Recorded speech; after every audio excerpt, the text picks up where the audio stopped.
What up, guys? It's your boy Manny Hernandez here, and today I want to talk about cloaking or cloaking, your links and your pages. This is a very, very important matter, and I will explain here on this video why you should avoid doing this at all cost. First of all, let me be clear about here. If you're a CPA marketer, and if you're out there doing affiliate marketing for CPA networks, there is another concept of cloaking. Cloaking really actually have two meanings. There are advanced cloakers designed just for cloaking, but that's when you're running ads in places like Facebook and Google PPC and native ads, where what you do is you show the network one ad that is approved by their guidelines, and then you show the visitor another ad that may be not as clean, for lack of better words, as what the traffic network should or will want to see. But that's not what we're talking about here. What I'm talking about here is like your regular cloaking, where it's often used and provided by affiliate or tracking systems, I should say, to hide long as affiliate links. Sometimes when you're promoting something, you're promoting a company or a system, you're provided with a very long link that shows up on the URL bar that gives out or gives away that you're an affiliate, because usually it's domain.com !affiliate ID equals, and then sometimes it's your network username like Manny Hernandez. And then when people look or visiting the page and they look at the URL bar, they see that, and they pretty much, it's a dead giveaway that this guy shared this with you because he's an affiliate and he makes money when he does that. So cloaking is a way to go around that. But let's get on the computer here real quick. Let me show you what I'm talking about. Cloaking is a good way to get around that. For example, here's a classic example. As you can see, I'm switching between the same page. This is without the cloaking. This is what I was talking about. Squeeze page is, this random number. Usually somebody who with a little bit of experience will say, oh, well, that looks like an affiliate. So what most people will think of doing is hiding this long URL behind something shorter that doesn't give away that they're actually cloaking. So what they do is that they put it behind something here. And then you might be saying, but Manny, this is the exact same page. It looks just like the same. Why you say that we should avoid doing this at all cost?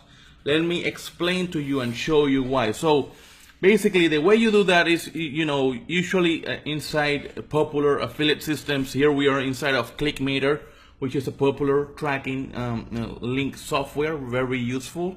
But I know that Quality Click Control, ClickMagic, ClickMeters, Volume, and many other tracking softwares do offer this functionality. So how is that you do it? Pretty much when you're setting up your campaign, you're setting up your stuff, they ask you, what is my destination URL? So you put, this URL there, and then you turn on, how you do is like, you will see the cloak URL. So this is a feature. They have it there as a feature. Like, do you want to cloak this URL? And then you're like, of course, yes. And then you say mask it, right? And then you can even put the title. Let's put Manny here in the title. And then you save changes. What happens is that now on the URL that they give you, which is this URL, let me show you how this, see how that changed from money to Manny, So now you can see the page behind this URL, and it's not a dead giveaway that you are an affiliate.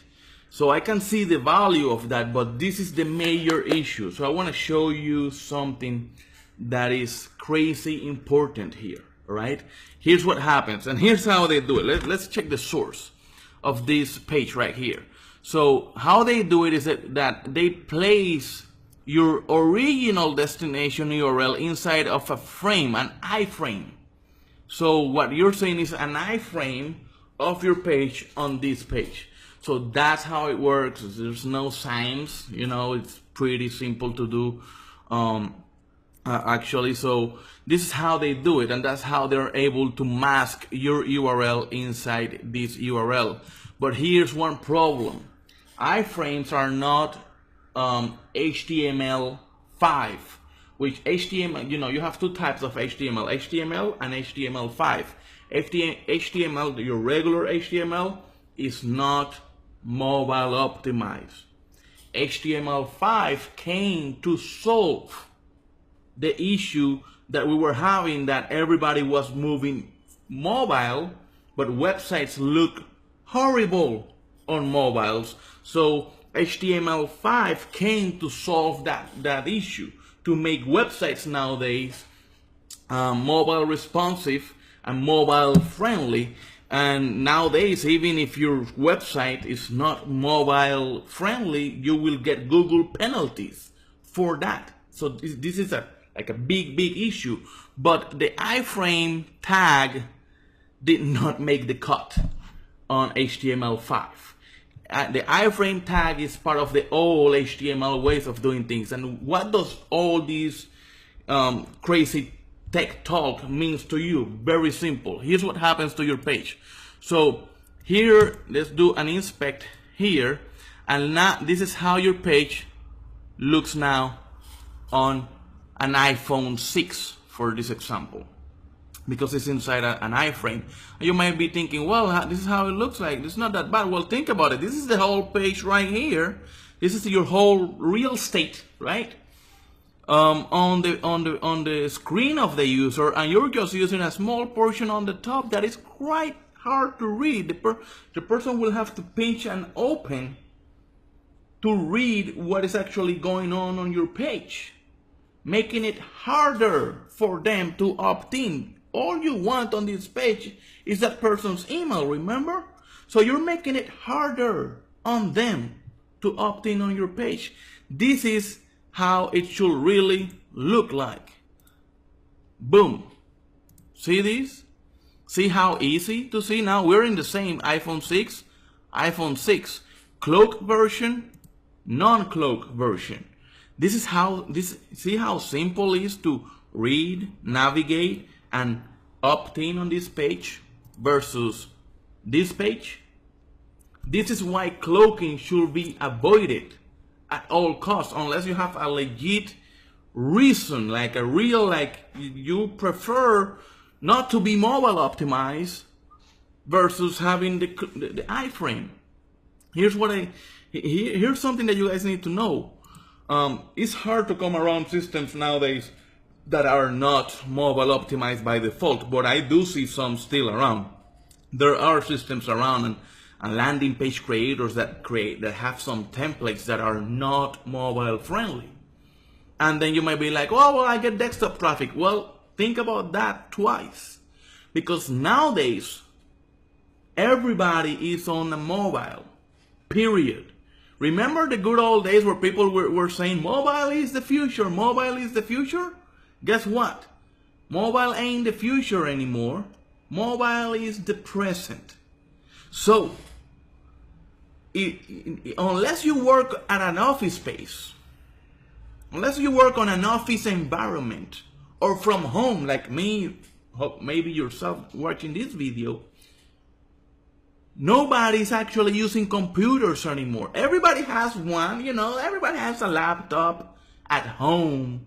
But that laptop at home is gathering dust, because why will I pull up my big ass laptop when I have my phone in my pocket, that no matter if I am in the couch, on the hammock, in my bedroom, whatever I am, that goes with me everywhere I go. No matter if I'm at the post office, online, I'm in line on the post office. Guess what? What everybody does, they pull out their phone and they browse the internet. That's how they're checking out your page. That's how they're coming across your page on Facebook, Instagram, solo ads, email, however it is that you're marketing your offer. People are coming across your offer on mobiles, period. That's how they come across your offer, unless they are working at an office or from home already, where having a computer is easier to do your tasks. So I have many people that come to us at Rock Solid Traffic to buy traffic, and they make beautiful pages like this, and they think that they are mobile optimized because the landing page creator is telling them so. But then when they place that on the tracking system, they go and choose the cloaking. They choose the cloaking function of the tracking system, and not to pick ClickMeter. ClickMeter is amazing. They're just giving you a feature to have. You might be asking, but why do they do that? Well, if you want to have it, you can use it. There are actually legit uses for this. But usually, unless you're really advanced stuff, doing really advanced things, you will not use cloaking. And unless you're actually marketing on places where you can pick and choose desktop traffic versus mobile traffic and things like that. So, tracking system will always make it available for you because that's an option, but because a tracking system has many different options, that does not mean that you have to use them all. ClickMagick has bars and pop-ups and all kinds of crazy things that I don't advise anybody to use them. So that's what I wanted to come here to show you the difference between one and the other one. And you should never buy traffic. You should never run traffic before testing your funnel. Whatever it is that you're promoting, you need to test it on Chrome, or desktop, on Chrome and Firefox at the very least. And then you need to test it on iPhone and Android. But of course, I get it, maybe you're an iPhone fan, or maybe you are an Android fan. Rule of thumb is, if it worked on iPhone, it also works on Android, and vice versa. So what I'm trying to say here is, check your funnel. Make sure that everything is working properly first before you get out there and start buying traffic, because then you might encounter yourself that you made a mistake like cloaking and you're not getting the results that you hope for. But it's not because the traffic sucks, it's not because somebody's doing anything, it's because you made a mistake by choosing something that or a functionality that you didn't really need. This is your boy Manny Hernandez. Thank you for watching, and remember, it's not about the money, it's about the freedom.